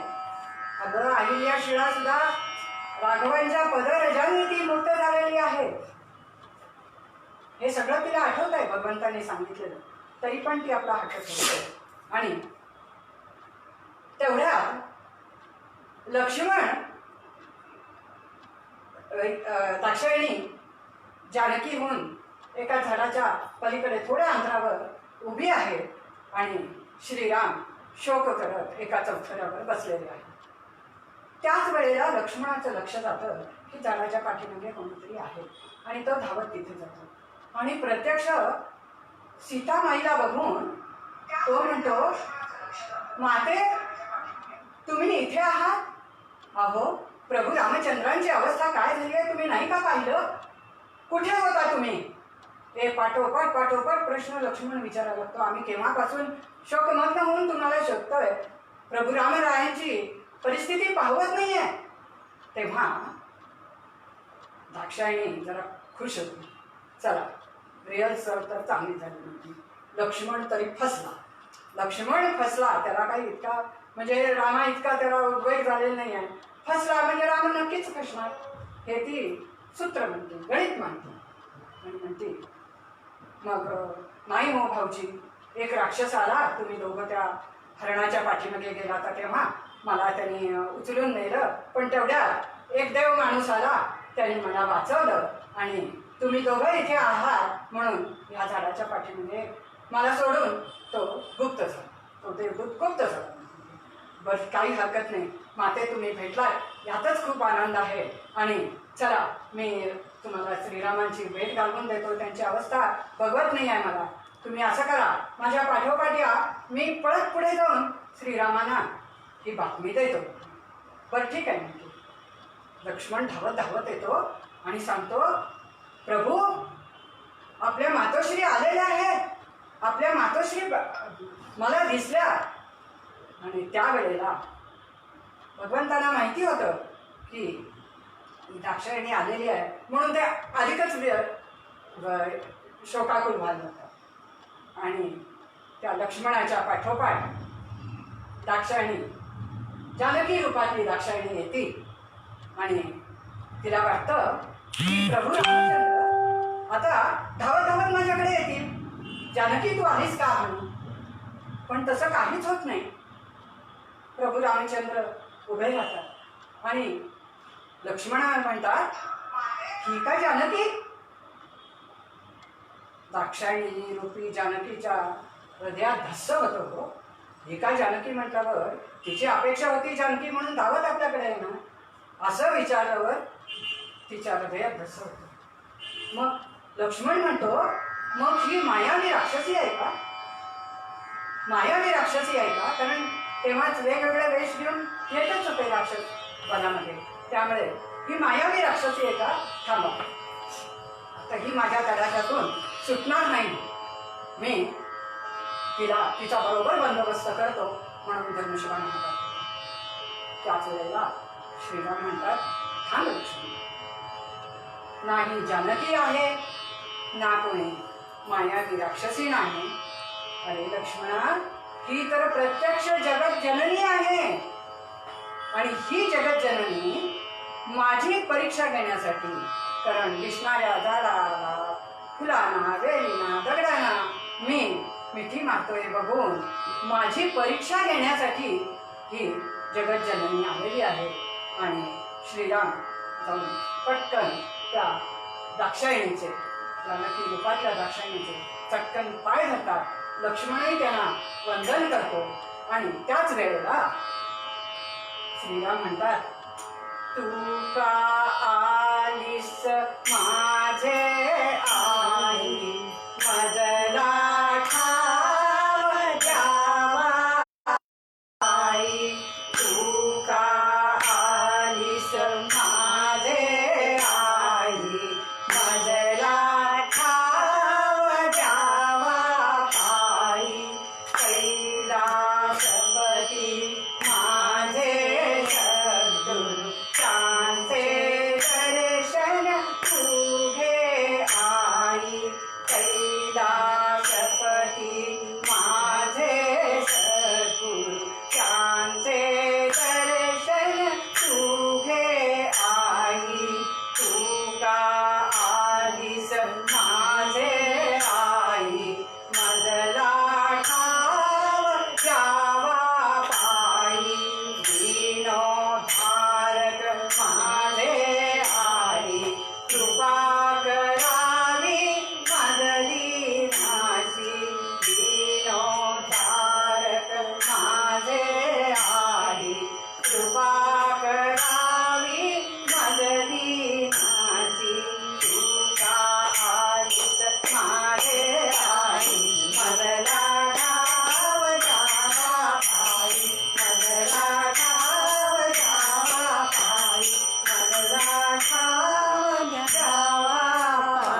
दाक्षायणी मातीचं ढेकूळ पाण्यात विरघळावं तशी विरघळून गेली आणि प्रत्यक्ष श्रीरामाने ओळखलंच आहे म्हटल्यावर ती मूळ स्वरूपात प्रकट झाली.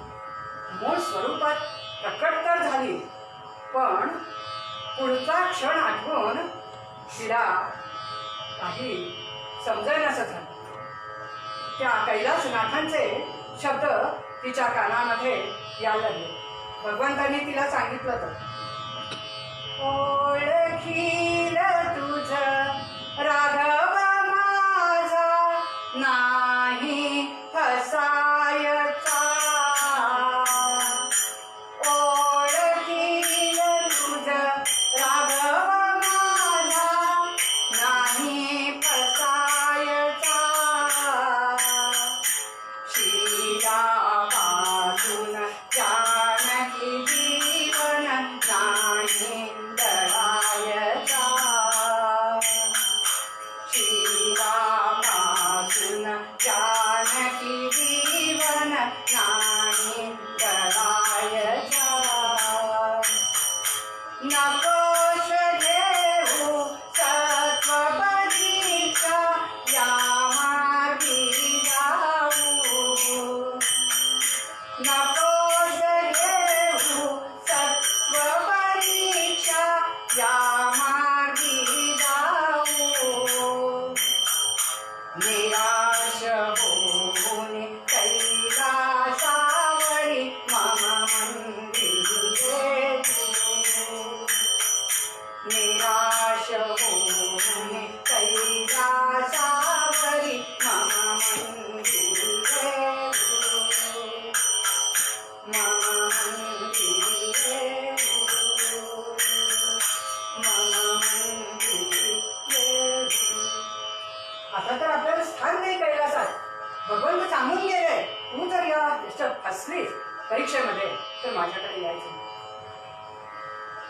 दाक्षायणीने मूळ रूप प्रकट केलेलं आहे. रामलक्ष्मणाने दर्शन घेतलेलं आहे आणि तिथून तक्षणी ती गुप्त होऊन कैलासावर आली. भगवंत ध्यानात बसलेले आहेत आणि दाक्षायणी भगवंत ध्यानातून बाहेर येण्याची वाट बघते. तिथेच हात जोडून उभी आहे की भगवंत केव्हा एकदा जागे होतात. भगवंत ध्यानातून बाहेर आलेले आहे.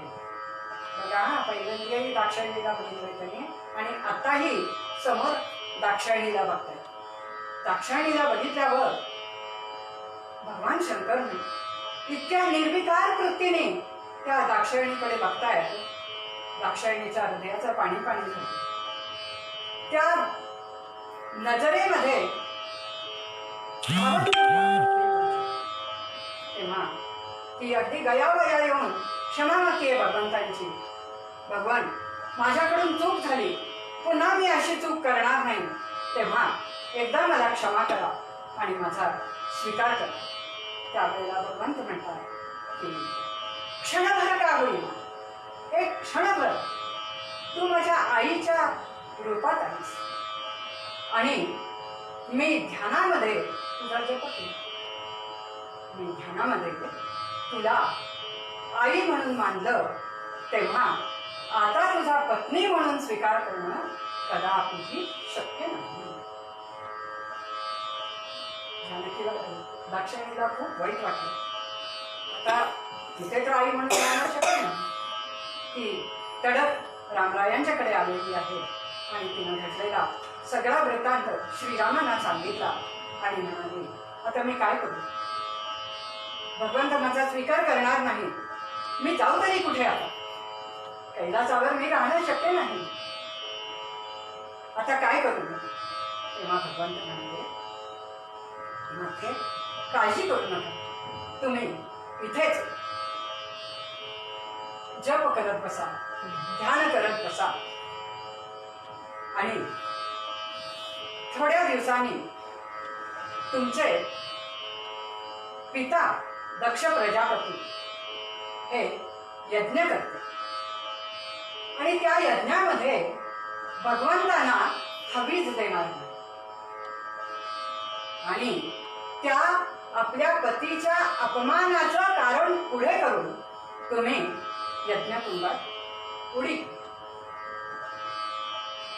आणि त्या यज्ञकुंडात उडी घेतल्यावर तुम्ही हिमालयाच्या पोटी पार्वती म्हणून जन्माला आला आणि पार्वती म्हणून तुम्ही जन्माला आल्यावर परत एकदा तुम्ही भगवान शंकरांना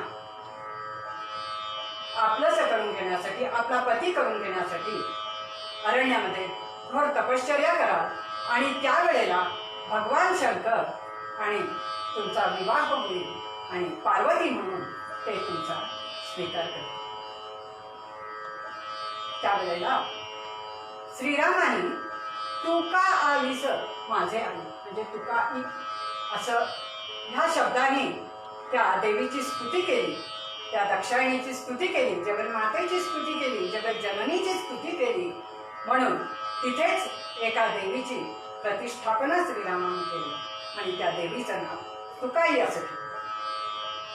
आणि तेच गाव आज महाराष्ट्राचं कुलदैवत तुळजापूर म्हणून प्रसिद्ध आहे आणि याच तुळजापुरावरून ती तुकाईची तुळजाई झाली. ह्या तुळजापूरच्या तुळजाभवानीची अनेक भक्तांचं कुलदैवत आहे. तिथे प्रतिष्ठापना झाली. अशी ह्या प्रतिष्ठापनेची कहाणी आहे तुळजापूरच्या देवीच्या प्रतिष्ठापनेची आणि महाराष्ट्राचं कुलदैवत जे तुळजापूर आहे त्याची ही कहाणी आहे. त्याचप्रमाणे आता लवकरच गणपती आले, त्याच्या आधी आपण हरतालिका करतो. हरतालिका म्हणजे तरी काय, जेव्हा हिनं अग्नी आणि पार्वती म्हणून ती जन्माला आली हिमालयाच्या पोटी, त्याच पार्वतीची आपण पूजा करतो. हरितालिका गौरी आणि देवीची आपण पूजा करतो. तर अशा ह्या एकाधिक 2-3 कथा मी त्या दिलेल्या आहेत. आणि त्यानंतर घडल्याप्रमाणे सगळ्या गोष्टी घडत गेल्या. परत एकदा तिनं यज्ञात उडी घेतल्यावर ती पार्वती म्हणून जन्माला आली. तिनं तपश्चर्या केली आणि भगवंताची पार्वती म्हणून विवाहबद्ध झाले भगवंताने. तर इथे सांगायचा मुद्दा असा आहे की तुकाराम महाराज म्हणतात सर्वस्वाचा त्याग तो सदा सोडला. श्रीरामाने सर्वस्वाचा त्याग करूनच ते जंगलामध्ये अरण्यामध्ये आलेले होते सीतेच्या शोधात. तो सदा सोडला. तिथे वनवासामध्ये विषय हा विषयच नव्हता, विषयाचा त्यागच केलेला होता आणि ते व्रतच होतं. वनवासामध्ये ते व्रतच होतं. ह्या सगळ्या विषयांचा त्याग केलेलाच होता. पण त्यामुळे जानकी जवळ असली का लांब असली का, परंतु विहित कर्म होतं की तिच्या शीलरक्षणाचं, सीतेच्या शीलरक्षणाचं जे रामाने तिला पळून नेलं होतं. त्यामुळे त्या रामाला मारून सीतेला सोडवून आणणं हे भगवंताचं कर्तव्य होतं. म्हणजे हे भगवंत कसं त्या विहित कर्माशी जुडीत असतात तसंच आपणही सगळ्यांनी राहिलं पाहिजे. प्रत्येक गोष्टीला आपल्या रामायणामध्ये महाभारतामध्ये खूप अर्थ घडलेला आहे. लक्ष्मण 14 वर्ष उपाशी राहिलेला आहे. कशासाठी नाही तर त्या इंद्रजिताचा वध झाला. भरत तिथे बंधू प्रेम आहे, आईचं प्रेम आहे, पित्याचं प्रेम आहे. ह्या अभंगामध्ये ज्या ज्या गोष्टी सांगितलेल्या आहेत ते सगळे गुण ह्या सगळ्या ब्रह्मांडामध्ये आहेत, श्रीरामांच्या मध्ये आहेत. आणि अशा या श्रीरामांचं मंदिर आपल्याला मिळालेलं आहे अयोध्येमध्ये. त्याची पायाभरणी होणार आहे. म्हणून मुद्दाम मी आज ही कथा घेतली की ही श्रीराम आपले कसे आहेत आणि ह्या सर्वस्वाचा त्याग केलेला आहे. हे श्रीराम असे आहे. म्हणून मूळ पदार्थ तुकाराम महाराज म्हणतात सर्वस्वाचा त्याग तो सदा सोडला. सर्वस्वाचा त्याग तो सदा सोडला. नाही पे विटाळा अग्नी जैसा, नाही पे विटाळा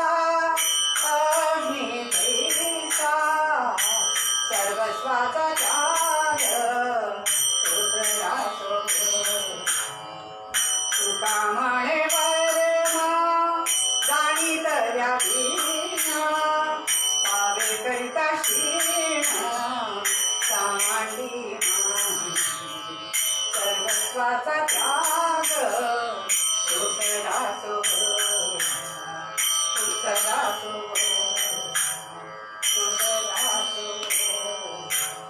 झाले कीर्तन शेवट बोलतला मनी जानकीचे वरा कीर्तन वाटली नाम सतता होय जेथून कल्याण समाज सुख राशी अवघे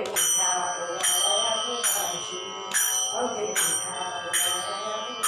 सुखसहिता दुःखसहिता निर्मलसहिता नागना स्वामी समर्था नगरे ब्रह्मादिक हर्षवर्णता तरुव मात्र भजे कृपावंता जय देव जनार्दना आरती ओवाळू सद्गुणानेरा जय देव देव आहे माहेर विश्वासी भाव सद्गुरू अथलाव बोलणे भाव सद्गुरू प्रसादे सुलभ उठाव स्वामी रामदासा कला सद्भाव जय देव जय करुणाकरा आरती ओवाळू सद्गुणानेरा जय देव जय श्रीधर स्वामी आरती करते विठला गुरुराया श्रीधरा विठला गुरुराया मनमानस हे चरणी अर्पुनी ओवाळीन सगळ्या तू विश्वंभर पूर्ण सनातन तू सर्व साक्षी श्रीधरा तू सर्व साक्षी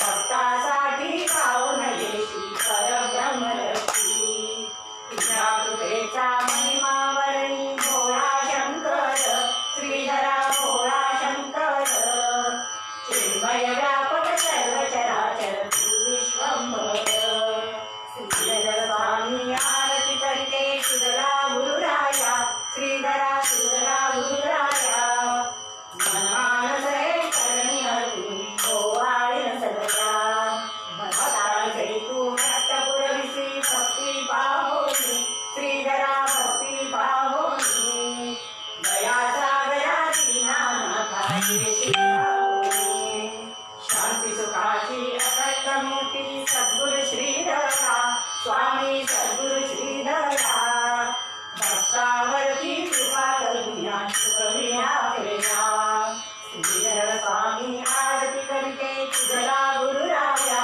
श्रीधरा तुझला गुरुराया मनमानस हे चरणी अर्जुनी ओवाळीन सगळ्या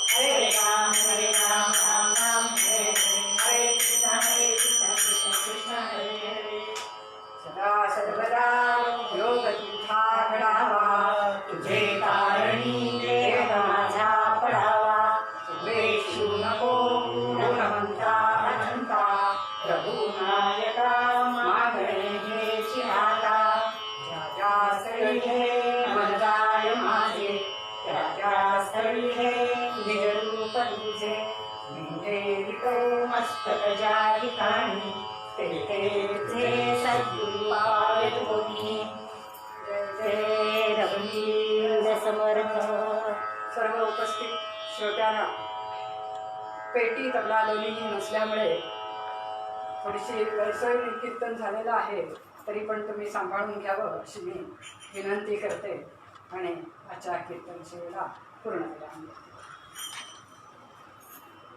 फिनिश म्हणून नाही आहे